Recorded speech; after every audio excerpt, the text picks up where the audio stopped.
Hello, my name is Angel Vargas, and welcome to my presentation on the wicked problem of poor nutrition in schools. So to begin, first we must discuss what exactly is a wicked problem. Well, according to wickedproblems.com, a wicked problem is defined as a social or cultural problem that is difficult to solve for as many as 4 reasons. These reasons can include incomplete or contradictory knowledge, the number of the people involved, an economic burden, or the interconnectedness of this issue with others. And poor nutrition itself is a question of a variety of different issues, of which we are going to try and explain in the coming slides. And our mission is to introduce an innovation that we believe is going to best solve this problem. Now, poor nutrition itself is a wicked problem that involves, as I said before, a variety of different issues. Poor nutrition can be a question of personal choice and the decisions that students make within the cafeteria. It can be a question of education and whether the students are retaining the knowledge that's being taught to them about portion sizes and about the importance of a balanced meal. Or it could be a question of cost, and it could be a question of whether or not the schools are willing or able to afford better quality ingredients or prepare better, healthier foods. So, and those are only a few of the problems that poor nutrition is connected to, and our attempt is to try and assuage these problems the best we can by introducing innovations that can best improve the quality of the nutrition that students are receiving in schools. So you may be asking yourself, why specifically did we choose the school system? And the reason behind that is because school lunch and the quality of the food being served has been a hot topic of debate for many, many years. And according to the Food Research and Action Center's Breakfast for Learning report, hungrier children are more likely to repeat a grade, they're more likely to get suspended, and they're more likely to suffer from lower grades, etc., etc. School systems involve a variety of individuals and areas that aren't just the students who are all affected in one way or another. So the interconnectedness of this system is truly what shapes it to be the perfect opportunity to try and introduce an innovation that is going to be able to address this problem of poor nutrition. So then what exactly is the innovation that we are proposing? Well, my innovation specifically focuses on an education-based initiative that is an emphasis on food choice-based learning and that involves interactive opportunities such as learning about food prep or cooking. And that is because in a journal called School-Based Nutrition Education, Lessons Learned and New Perspective, there's information stated that emphasizes the idea of the peer group, and that teachers, peers, and other people at school become more important as time goes on in a child's development.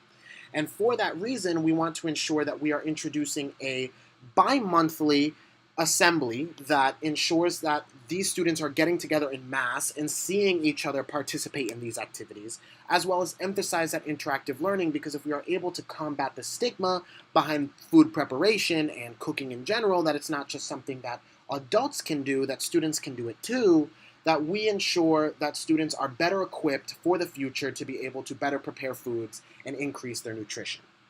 Now, why did we choose this point of entry in the administrative point? And the reason behind that is because administrators are the gatekeepers of this entire system. According to Lundblad's critique of Rogers' diffusion of innovations, hierarchy is one of the many aspects that can influence how an innovation is diffused throughout a system. And the strict hierarchy of the K-12 system means that our best bet to ensure that this innovation is diffused is through the administrative point. Administrators have connections to the teachers, the guidance counselors, the parents, and the students, and can ensure that this amount of academia and this diffusion that we are rolling out, this innovation that we are rolling out, is better suited to all students, and they can ensure that these are being enforced. When they adopt an idea, they then become the chief promoter of this idea. And when the main character has absorbed this idea, the others are sure to follow. Now, you may be asking yourself, why? Why did we pick the administration? Why do we believe that it's an effective entry point? And the reason behind that is, as I stated before, because of the strict hierarchy of the K through 12 system, gatekeepers act as the tone setters.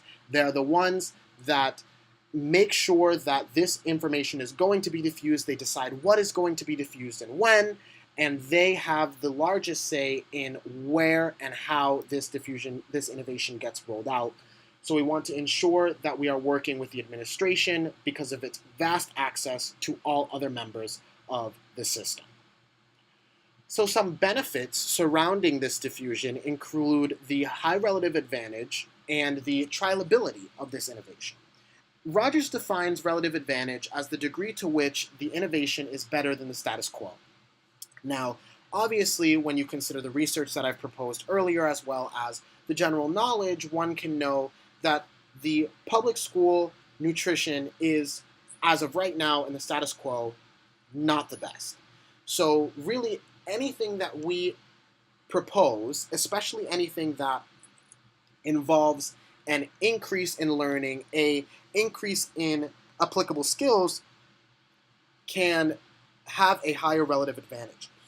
As well as the trialability, the ability to essentially try before you buy, that we can run an experiment with two separate groups of students, one receiving the newer education and one receiving the status quo education, and able to tell and analyze differences can better ensure and better calm the fears of individuals that may believe that these innovations will result in a higher cost. So the trialability is also very good. As for barriers, obviously an increase in better quality ingredients or better quality food in general, as well as paying teachers or books or other things, is going to involve an increase in cost. And the difficulty in oversight in ensuring that these teachers are dictating their information the way that they're supposed to, that they are being efficient with how they are teaching, and that these children are retaining the information is also very challenging. As well as our low compatibility, which, as Rogers defines, is the degree to which innovation is perceived as being consistent with existing values. Since we are placing more of an emphasis on hands-on and we are implementing this interactive learning aspect of the education, it does in some way make it vastly different to the status quo. So the low compatibility does propose an obstacle that we will have to overcome at some point. Now, the ways that we overcome these barriers is through consistent reinforcement and through, as I said before, an emphasis in our trialability. The consistent reinforcement takes the shape of bi-monthly assemblies in which we would get the students together in mass and thus kind of take away some of the pressure from the oversight, and when we will be able to address the entirety of the student body on a bi-monthly basis consistently, ensures that that information is being retained. As well as I said before, the trialability gives us an option to run experiments and try before you buy to ensure that we are coming to our taxpayers, to our parents, to our public with solid information that this does work in a variety of different school districts of a variety of different demographics, and that at the end of the day, we will get the results that we are expecting.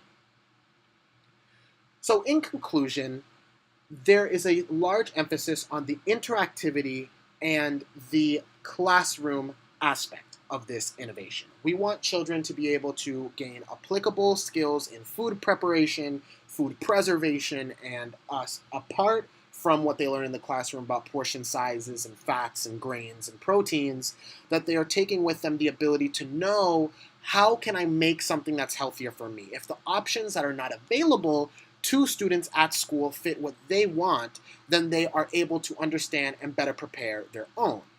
Now, the administration obviously aids greatly in the diffusion as the gatekeepers of the system. They are the ones that we want to focus on because when they adopt a certain attitude, they're able to ensure that the rest of the school system itself follows suit. The innovation strength as a trial and research opportunity give perfect amount of time to ensure that we are proposing the best type of innovation possible. We are ensuring that the information is there, that we have statistically significant evidence, and that we will get results. And if we do not, then we do not run the risk of abandoning the status quo and then being left with nothing. And finally, it's the idea that children should not go to school and expect to be fed food that is not going to make them feel good about themselves and feel like they cannot succeed. Because at the end of the day, it becomes increasingly important the role that schools play in the formation of children's attitudes, not only academically, but socially as well. So if we are not supplying for our children in schools, then we cannot expect them to truly succeed out in the real world. So it is very important for us to revamp the nutrition that is available in schools and ensure that food for all is food that is quality, ensure that it is food that not only tastes good but makes you feel good.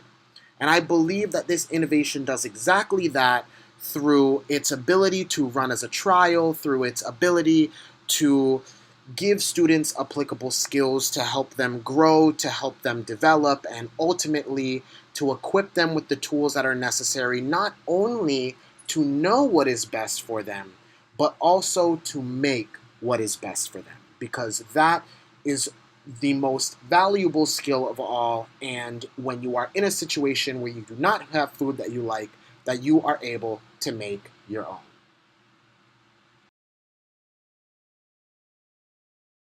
That is going to conclude my presentation. Here you can see my sources, both articles as well as images. And I hope you thoroughly enjoyed this presentation, that you were able to perhaps better understand how wicked problems affect the K through 12 school system, as well as a more in-depth understanding of wicked problems in general, to better understand how we can help our youth, to understand just how serious of a problem this is, and hopefully you understand that my innovation is setting out to truly attempt to try and make a difference. And so thank you so much for sticking by me, and have a fantastic rest of your day.